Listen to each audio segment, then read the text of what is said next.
भगवान विष्णु सृष्टि के पालक हिंदू धर्म की त्रिमूर्ति ब्रह्मा, विष्णु और महेश में से भगवान विष्णु को सृष्टि का पालन करता माना जाता है। भगवान विष्णु का नाम विष्णु संस्कृत के विष धातु से बना है, जिसका अर्थ है व्याप्त होना और सब में समाहित रहना। वे हर जीव में, कण कण में, समस्त ब्रह्मांड में व्याप्त हैं। भगवान विष्णु का स्वरूप अत्यंत मनोहारी है। उनका शरीर नील वर्ण का है, जो अनंत आकाश और गहरे समुद्र का प्रतीक है। वे 4 भुजाओं वाले हैं, जिनमें शंख शक्ति और सृजन, चक्र सर्वनाशक, गदा बल और विध्वंस और कमल शुद्धता व सौंदर्य धारण करते हैं। उनका वाहन गरुड़ है और निवास क्षीर सागर में है, जहां वे अनंत शेषनाग की शैया पर विश्राम करते हैं। मां लक्ष्मी सदैव उनके चरणों में उपस्थित रहती हैं, जो समृद्धि और सौभाग्य की देवी है। वेदों और पुराणों के अनुसार ब्रह्मांड की उत्पत्ति से पहले केवल शून्य और जल ही था। उसी जल के बीच अनंत शेष पर भगवान विष्णु योग निद्रा में स्थित थे। उन्हीं की नाभि से कमल प्रकट हुआ, जिसमें ब्रह्मा जी अवतरित हुए। ब्रह्मा ने सृष्टि की रचना की। धर्म की रक्षा और अधर्म के नाश के लिए भगवान विष्णु युग युग में अवतार लेते आए हैं। धार्मिक मान्यताओं के अनुसार सबसे प्रसिद्ध उनके दशावतार हैं: मत्स्य, कूर्म, वराह, नरसिंह, वामन, परशुराम, राम, कृष्ण, बुद्ध एवं कल्कि। 8 मत्स्य अवतार।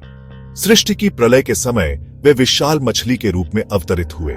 उन्होंने राजा सत्यव्रत को सप्तऋषियों, औषधियों, बीजों और वेदों के साथ प्रलय से बचाया और पुण्य सृष्टि का संचालन प्रारंभ किया। 2 कूर्म अवतार। समुद्र मंथन के समय देवताओं और असुरों के द्वारा मंदराचल पर्वत डूबने लगा, तब भगवान विष्णु कछुए का रूप धरकर पर्वत का आधार बने और अमृत की प्राप्ति करवाई।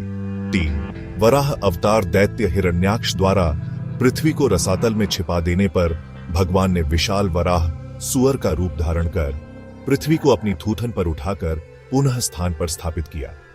4 नरसिंह अवतार। हिरण्यकशिपु के अत्याचार से अपने भक्त पुत्र प्रहलाद को बचाने के लिए भगवान ने आधे सिंह आधे मानव का रूप धारण कर हिरण्यकशिपु का नाश किया। 5 वामन अवतार। असुरराज बलि ने तीनों लोक जीत लिए थे।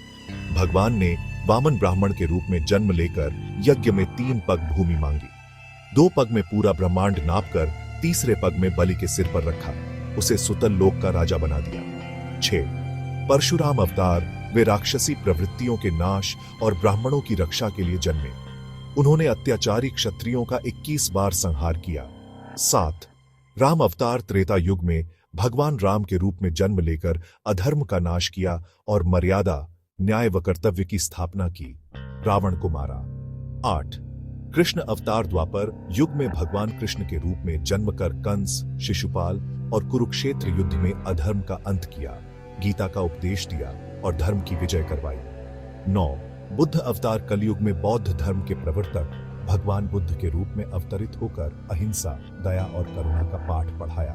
10 कल्कि अवतार। वर्तमान युग के अंत में कल्कि अवतार प्रकट होंगे, जो अधर्म, अनीति और अकारण हिंसा का नाश कर धर्म की पुण्य स्थापना करेंगे।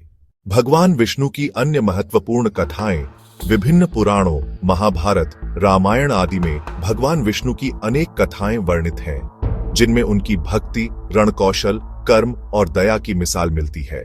हर युग में वे अपने भक्तों की रक्षा करते हैं, चाहे वह प्रहलाद हो, गजराज या भक्त ध्रुव।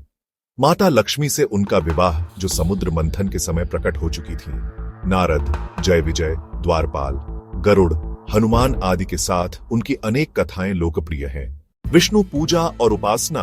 भगवान विष्णु की पूजा शुद्ध मन, प्रेम एवं नियम निष्ठा से करनी चाहिए। AUM नमो नारायणाय या AUM विष्णवे नमः मंत्र जप प्रमुख है।